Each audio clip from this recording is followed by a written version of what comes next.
Time now to round up a big topic. Hurricane season begins tomorrow. Nearly 7 years after Hurricane Ike, many people don't think we have a good plan in place to protect people and infrastructure from another big storm. The Ike Dike and Centennial Gate have both been proposed. So are these options a good possibility? Protection from hurricanes, that's our topic this half hour, and we want to hear from you on Facebook and on Twitter. Joining us live in the newsroom is our Roundup panel. It's led by our Fox 26 senior legal analyst, Chris Tritico. We have our news analyst, Mustafa Tamiz, and public policy analyst, Jackie Bally. Good morning, guys. Good morning. All right, so the Ike Dike would be basically a coastal barrier protecting the Galveston region. Centennial Gate proposed to protect more of the Houston ship channel, which really could have a huge impact on the rest of the country if that's ever takes a huge hit again. What do you think? Well, the reason people think that we don't have a good plan in place is because we don't. Rice University and Texas A&M Galveston have been working on competing plans for the last 7 years, and they're still fighting over what the best plan is. And so there's been no plan sent to the legislature. And so we don't have a plan. Nothing's been done to secure the coast or the ship channel from a surge like that. I don't know when it's going to happen. The Texas members of the Texas legislative team, Jackie Bally, have been saying to them for the last couple of years now. Representative Larry Taylor from Friendswood says, let's get this moved. It's been 6 years. We don't have a consensus. What are you doing? Well, there is a hurricane commission that's in place, and former County Judge Eccles is the chairman, and they have been working with scientists and people who specialize in Ikes and Dikes from the Netherlands, because a lot of the techniques that they want to use on our coast are coming from what they use in the Netherlands. So we do know that they're doing that. However, this project would cost $3 to $5 billion. So I think some of the hesitation is, where would that money come from? Also, there is competing interest between the two universities as far as the methodology, what methodology would be best effective. But this is a discussion that we're going to have because, I mean, when you have 10 of the largest refineries, 40% of the most of the manufacturing facilities, and a seaport as large as we have, we're going to have some kind of resource to protect those interests. So this conversation will continue. I think the commission will continue to work with scientists, and we'll see what they come up with shortly. It's been 7 years.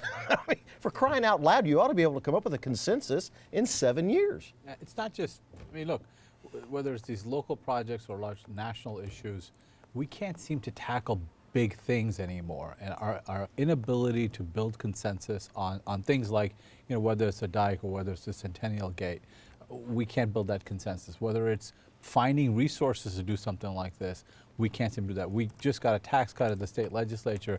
That amount of money could have been spent building the Ike Dike or the Centennial Gate. And if we would have done that, we could avoid the $28 billion worth of losses we had when Hurricane Ike hit. We've got to be able to tackle the big things. And the only way you get big things done is that you stop pointing the finger at the government saying we need a smaller government, we need to pay less taxes, we need to spend more money on national defense. Well, if you have a smaller government, how are you going to do these big projects? And you know, from what I'm saying, this is not just an esoteric conversation. Look around the country. We haven't done a big infrastructure project because we've lied to the American public and saying we need a small government. All right, let's go to Sally. She's monitoring our social media. All right, let's take a look at Twitter and see some of the tweets out there about hurricane season. This person says, quoting, I'm telling you now, they're coming, hurricanes. The season starts Monday and complacency kills. Yeah, they're forecasting maybe a slower hurricane season than we've seen in years past, but it only takes one, that's for sure. This person says, right, rain loves Houston and Southeast Texas. Scares me for hurricane season, though. We got a big wake-up call this week.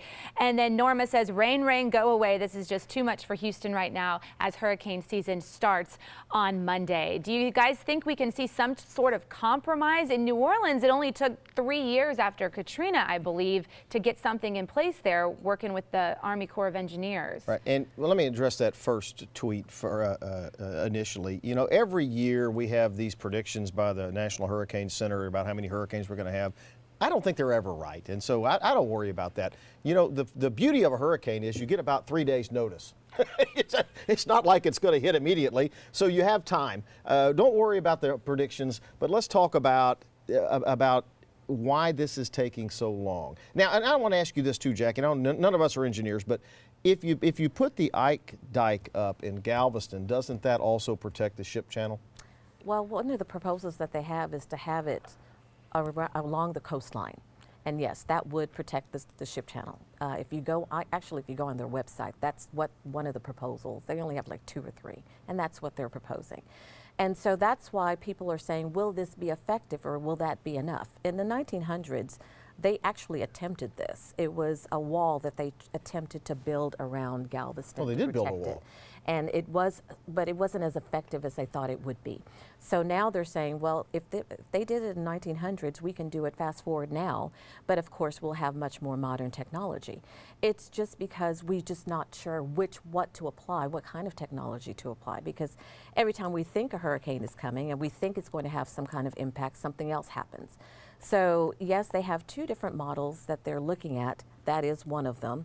And we'll see what happens. Shouldn't at some point the legislature or the governor or somebody just move in and say to the 2 universities, that's it, pick one, you got a month, or we'll get another university? So, Chris, you're suggesting somebody should take leadership. There should be a leader. Should be a leader. That's just hard to get in Austin, right? Look, I think rather than just a consensus of what needs to be done, the options are fairly clear.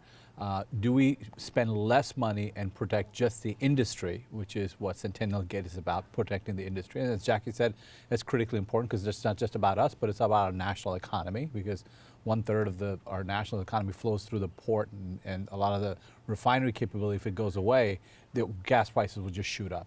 And then the other part actually says we've got to protect the people that live along the coastline from Bolivar Peninsula all the way to Galveston, which is the Ike Dike. Regardless of which way we go or a combination, someone has to step up and say, this is the direction forward, build consensus, and figure out a way to get the resource to get it done.